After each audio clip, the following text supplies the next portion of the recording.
여러분, 요즘 집에서 제일 무서운 순간이 언제냐면요. 뭔가 고장났을 때입니다. 산 게 비쌌냐 싸웠냐가 아니라 고장났을 때 누가 끝까지 책임지느냐. 그런데 지금 이게 국가 단위로 벌어졌습니다. 미국 국방부가 현지 시간 23일 이른바 2026 국가 방위 전략을 발표했습니다. 이 문서는 단순한 보고서가 아닙니다. 주한미군의 역할과 동맹의 성격과 한국이 부담해야 할 안보 비용의 방향을 한 번에 같이 바꾸는 문서예요. 근데 반전은 여기 있습니다. 미국이 한반도 방어의 기본 구조를 미국 주도에서 한국 주도, 미국 지원 체제로 재편한다고 사실상 못 박았습니다. 여기서 질문 하나만 던지겠습니다. 왜 지금, 왜 하필 이 시점에 미국은 한국이 주된 책임을 질 수 있다는 말을 공식 전략 문서에 적었을까요? 이건 외교적 수사가 아닙니다. 협상의 출발점도 아닙니다. 구조 변경입니다. 결론부터 말씀드리겠습니다. 미국은 한국을 버린 게 아닙니다. 다만 한반도를 미국이 직접 책임져야 할 전장으로 보는 관성을 버리기 시작했습니다. 그리고 한국을 북한 억제의 1차 책임자로 올려놓고 미국은 결정적이지만 제한적인 지원만 남기는 체제로 바꾸고 있습니다. 여기서 중요한 건 군대 숫자 얘기가 아니라 역할표 얘기입니다. 이런 국제뉴스는 단발이 아니라 흐름으로 이어집니다. 다음 연결까지 바로 이어서 분석할 테니까 구독해두세요. 자, 대부분은 이렇게 생각하죠. 미국이 빠진다는 뜻이냐? 주한미군을 줄인다는 거냐? 한국 혼자 북한을 막으라는 거냐? 근데요, 진짜 무서운 건 철수냐 감축이냐가 아닙니다. 개입이 자동이냐 선택이냐가 바뀌는 겁니다. 전략 문서에 들어간 이 표현, 결정적이지만 제한적인 지원. 이 말의 뜻은 한 줄입니다. 위기 상황에서 미국의 개입은 자동이 아니라 선택의 문제가 됐다는 뜻입니다. 잠깐 여기서 짚고 넘어가자. 지금 바뀌는 건 동맹의 마음이 아니라 동맹의 작동 방식입니다. 미국이 이걸 뜬금없이 밀어붙이는 게 아닙니다. 한국은 이미 국방비 지출이 세계 상위권이고 재래식 전력은 북한을 질적으로 압도하는 수준에 도달했습니다. 방위산업은 내수산업이 아니라 수출산업으로 들어갔고 상비군과 예비 전력을 유지하는 구조를 가진 나라입니다. 미국은 이 현실을 근거로 한국은 주된 책임을 질 수 있다고 쓴 겁니다. 여러분, 이건 감정이 아니라 계산입니다. 한반도를 미국이 직접 책임지지 않겠다는 말은 전쟁을 포기한다는 뜻이 아닙니다. 의미는 이겁니다. 전쟁이 나지 않게 만드는 억제의 기본값을 한국 전력으로 세팅하겠다는 뜻입니다. 그리고 미국은 정말 중요한 결정적 옵션만 남기겠다는 겁니다. 여러분, 소름 돋을 준비하세요. 전쟁에서 가장 무서운 순간은 공격이 시작될 때가 아닙니다.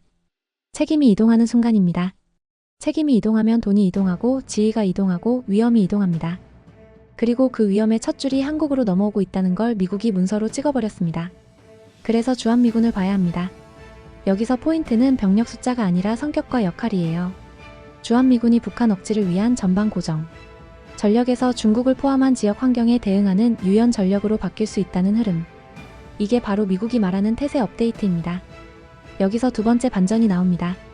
전작권 전환이 자주 국방의 상징처럼 이야기되죠. 근데 전작권은 사실 상징이 아니라 실무입니다. 한국이 재래식 방어의 1차 책임을 진다면 지휘권 구조도 그 방향으로 정렬되는 게 맞습니다.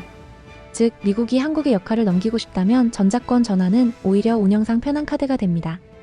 전략 문서에 있는 표현이죠. 한반도에서 미군 태세를 업데이트. 이 말은 미군이 떠난다, 안 떠난다 이전의 운영 방식이 달라진다는 뜻입니다. 그리고 이런 변화는 실무 라인이 움직일 때 현실이 됩니다. 여러분, 여기서 디테일이 하나 붙습니다. 이번 NDS 작성에 깊게 관여한 인물로 알려진 엘브리지 콜비가 한국과 일본을 방문합니다. 문서가 나오고 사람이 움직이면 그건 메시지가 아니라 실행이에요. 그리고 콜비가 과거 한국을 모범 동맹 같은 표현으로 봤다는 언급들이 나오죠. 여기서 많은 사람들이 착각합니다. 좋은 소리로 들리죠. 근데 모범 동맹은 때로 너희는 더 맡아도 된다는 뜻이 됩니다. 칭찬이 아니라 설득이고 설득이 아니라 배분입니다. 이제 가장 무거운 파트로 가겠습니다. 이번 흐름에서 비핵화 언급이 약하거나 빠졌다는 분석이 나옵니다. 왜 이게 중요하냐면요.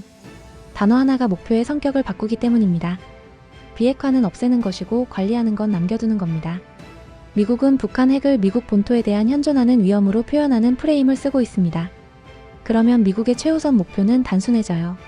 첫 번째는 본토 방어, 두 번째는 중국 억제, 그 다음이 한반도입니다. 여러분, 이건 선악이 아니라 우선순위입니다. 여기서 현실적으로 가능한 최악의 그림이 있습니다. 미국은 본토 위협을 낮추는 걸 목표로 협상하고 북한은 핵 보유를 사실상 굳히는 걸 목표로 협상합니다. 그러면 한국은 핵 대칭 전력이 없는 상태에서 그 결과를 체감하는 국가가 됩니다. 이게 비핵화가 멀어진다의 무서운 버전입니다. 그리고 그 순간부터 한국이 떠안는 억지의 범위는 더 넓어져요. 감시 정찰, 미사일 방어, 공중과 해상 통제, 초기 타격 능력, 사이버와 우주까지 이 부담이 한국의 운영 범위로 들어옵니다. 여러분, 이 흐름 한국만이 아닙니다. 미국은 유럽에도 재래식 방어의 1차 책임을 더 가져가라고 압박하는 흐름이 있습니다. 즉, 미국은 전 세계 동맹을 같은 방식으로 재설계하고 있어요. 남 본토와 중국이 우선이고 너희가 1차로 막아라. 이번 문서의 중심축은 결국 중국입니다. 월스트리트 저널도 이번 전략이 중국에 대해 톤을 조정하면서 인도태평양에서 안정을 추구하는 방향을 짚었죠. 그리고 미국은 첫 돌연선 방어, 거부형 억제 같은 표현으로 공간 설계를 깔고 있습니다. 이번 문서에서 대만을 직접 언급하지 않는 방식이 나옵니다. 근데요, 대만을 안 적었다고 대만이 빠졌다는 뜻은 아닙니다. 이건 오히려 대만을 명시하지 않아도 돌아가게 만드는 전략 설계가 진행 중이라는 신호일 수 있어요. 여기까지 오면 이 뉴스의 핵심은 명확해집니다. 한국의 부담이 커졌다. 그럼 그에 맞는 권한이 따라와야 한다. 근데 지금 문제는 책임은 커지는데 권한은 그대로라는 겁니다. 이게 동맹에서 가장 위험한 구조예요. 여기서 비교 대상이 일본이 됩니다. 일본도 국방비가 늘고 첨단 전력을 갖추고 있는데 미국은 일본을 주 책임으로 찍는 방식은 다르게 가져갑니다. 그건 일본이 약해서가 아니라 정치적, 헌법적 제약과 미국의 설계가 섞인 결과일 수 있죠. 반대로 한국은 강해졌기 때문에 주 책임으로 분류된 겁니다.